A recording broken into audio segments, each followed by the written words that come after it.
दोस्तों एक बार फिर से आपका स्वागत करते हैं अपने YouTube चैनल कृषि पॉइंट पर। दोस्तों आज का जो टॉपिक है वो क्लास 11th एग्रीकल्चर इंजीनियरिंग का अध्याय नंबर 3 का पार्ट 3 है, जिसमें हम इससे पहले पार्ट 1 और पार्ट 2 देख चुके थे। अगर आप अभी तक नहीं देखे हैं तो कृपया करके जाके पहले वो 2 वीडियो देखिए, तभी आपको ये वाला वीडियो समझ में आएगा, नहीं तो नहीं समझ में आएगा। और आपसे अनुरोध है कि अगर चैनल पे नए हैं तो चैनल को सब्सक्राइब करके बेल आइकन को प्रेस कर लीजिएगा, क्योंकि हम आपके लिए ऐसे ऐसे वीडियो लाते रहते हैं। इस वाले वीडियो में देखेंगे कि डस्टर क्या होता है। तो आइए देखते हैं डस्टर क्या होता है। तो डस्टर को देखने से पहले हम आपसे गुजारिश करना चाहेंगे कि पहले आप जाके हमारे पार्ट 1 और पार्ट 2 को देखिए इस चैप्टर का, नहीं तो आपको ये चैप्टर का पार्ट 3 समझ में नहीं आएगा। तो पहले आप पार्ट 1 और पार्ट 2 देख के आइएगा। तो शुरू करते हैं। डस्टर क्या होता है। तो फसल को हानिकारक कीटों, रोगों तथा व्याधियों से बचाने के लिए विभिन्न प्रकार के कवकनाशियों तथा कीटनाशी रसायनों का प्रयोग करने के लिए कुछ यंत्रों की आवश्यकता होती है, जो इन रसायनों की धूल का बुरकाव करने में काम आते हैं। उन्हें डस्टर कहते हैं। आइए देखते हैं डस्टर कितने प्रकार का होता है। तो डस्टर जो होता है वह 2 प्रकार का होता है। नंबर 1 होता है हस्तचलित डस्टर और नंबर 2 जो होता है वो शक्ति चलित डस्टर होता है।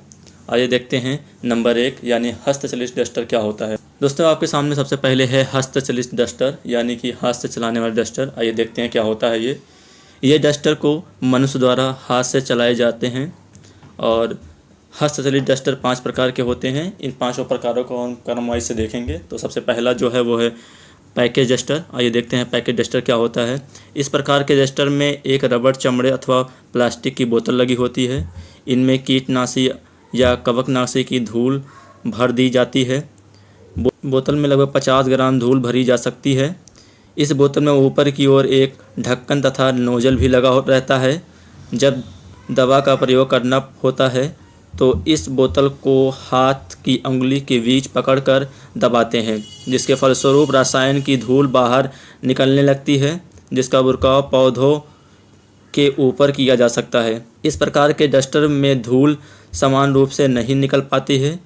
पौधे की किसी भाग पर दवा अधिक मात्रा में पड़ जाती है तो किसी भाग पर, आगे देखते हैं दोस्तों, किसी भाग पर आवश्यकता से कम मात्रा में पड़ पाती है। इस प्रकार का डस्टर बहुत ही छोटे स्तर पर प्रयोग करने के लिए प्रयुक्त पाया गया है।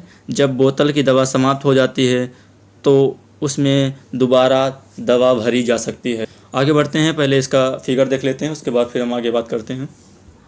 तो फिगर में देखते हैं दोस्तों, यह है पैकेज डस्टर का फिगर है, जिसमें एक नोजल और ढक्कन और प्लास्टिक की जो बोतल मैंने आपको बताया वो लगा हुआ है।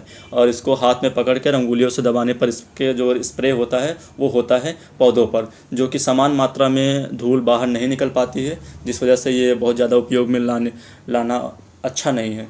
आपके सामने जो दूसरा प्रकार है वह प्लंजर डस्टर है। इसको देखते हैं प्लंजर डस्टर क्या होता है। इस प्रकार के डस्टर में एक हवा फेंकने वाला पंप, जो कि साधारण प्लंजर के रूप में होता है।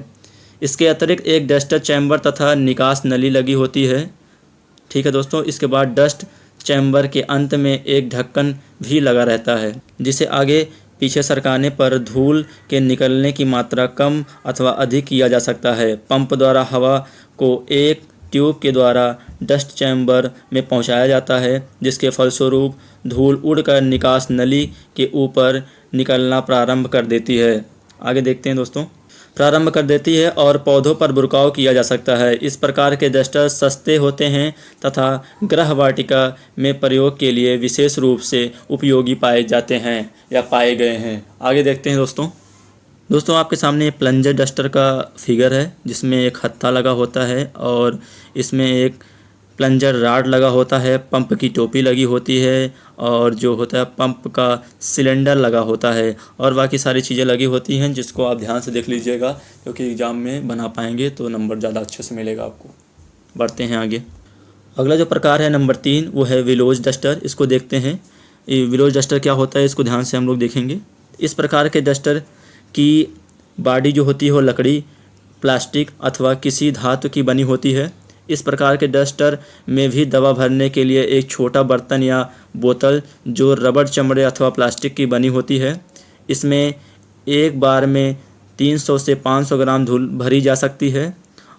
कीटनाशी अथवा कवकनाशी की धूल को भरने के बाद हाथ की अंगुलियों से दबाने पर धूल महीन बादल के रूप में बाहर निकलने लगती है और पौधों पर बुरकाव किया जा सकता है।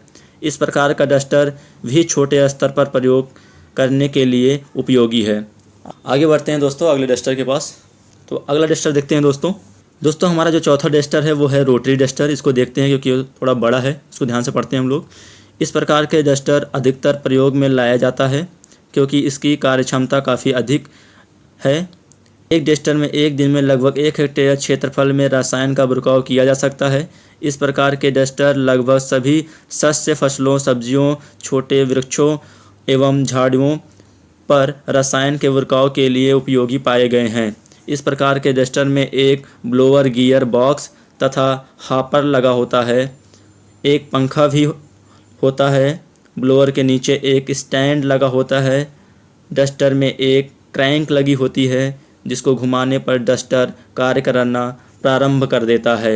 हॉपर में भरी हुई धूल को गियर में लगे हुए एजिटेटर के द्वारा हिलाया जाता है। एजिटेटर शाफ्ट पर एक ब्रश भी लगा होता है जिसके वालों के द्वारा धूल के कण ग्रहण कर लिए जाते हैं और फिर वहां से सेक्शन ट्यूब में ढकेल दिए जाते हैं और वहां से बारीक धूल बादल के रूप में बाहर निकलते रहते हैं। क्रैंक का हत्था घुमाने पर स्वतः ही दवा की धूल का बादल समान रूप से बाहर निकलता रहता है और पौधों पर बुरकाव किया जा सकता है। इसमें एक लीवर भी लगा रहता है जो हॉपर के छिद्र को कम अथवा अधिक करने में सहायक होता है। साधारण दशाओं में रसायनों का बुरकाव करने के लिए केवल आधा ही छिद्र खुला रखते हैं। इस डस्टर के हॉपर में एक बार में लगभग 5 किलोग्राम धूल भरी जा सकती है। खाली डस्टर का वजन लगभग 6.5 किलोग्राम होता है।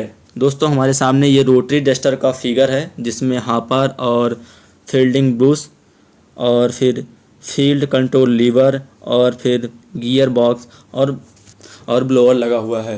इसको ध्यान से देख लीजिए क्योंकि एग्जाम में बनाने के लिए हो सकता है ये भी आ जाए और आप बना ना पाएँ और आपके मार्क्स कट जाएं। आगे बढ़ते हैं दोस्तों। आगे बढ़ते हैं जो पांचवा हमारे सामने डस्टर है वो है नैपसेक डस्टर। इसको देखते हैं क्या होता है। तो नैपसेक डस्टर को देखते हैं। ये डस्टर इस प्रकार के बनाए जाते हैं कि उन्हें सफलतापूर्वक पीठ पर लाद कर फसलों पर रसायनों का बुरकाव किया जा सके।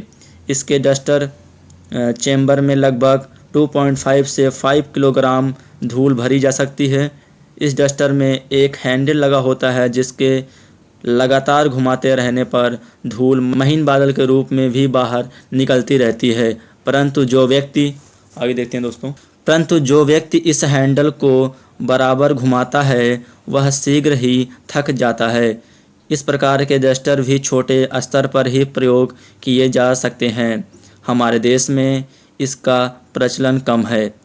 अगला देखते हैं दोस्तों। तो हमारे सामने जो है वह सख्त चलित डस्टर है। इसको देख लेते हैं थोड़ा सा और इसको आगे अगले पार्ट में देखेंगे क्योंकि नहीं तो वीडियो बड़ा हो जाएगा।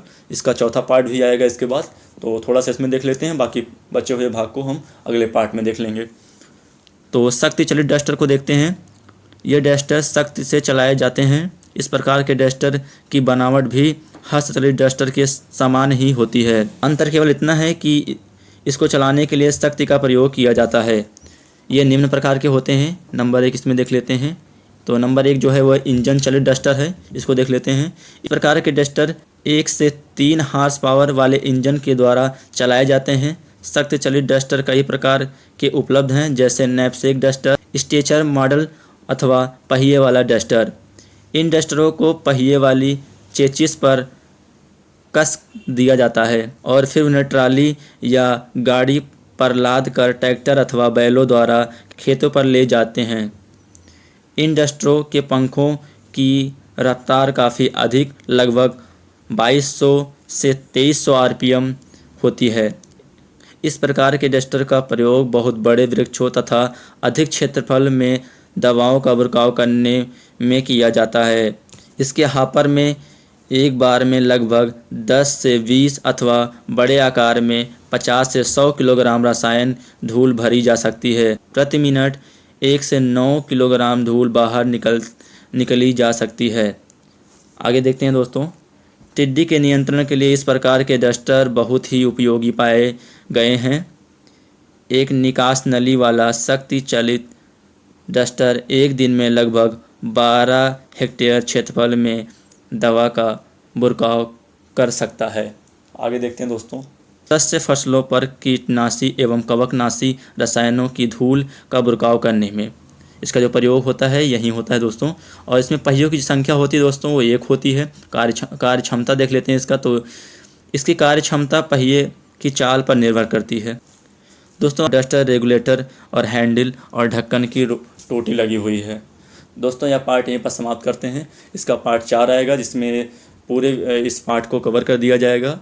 इस वाले चैप्टर का दोस्तों 4 पार्ट आएगा क्योंकि एक पार्ट में संभव नहीं था।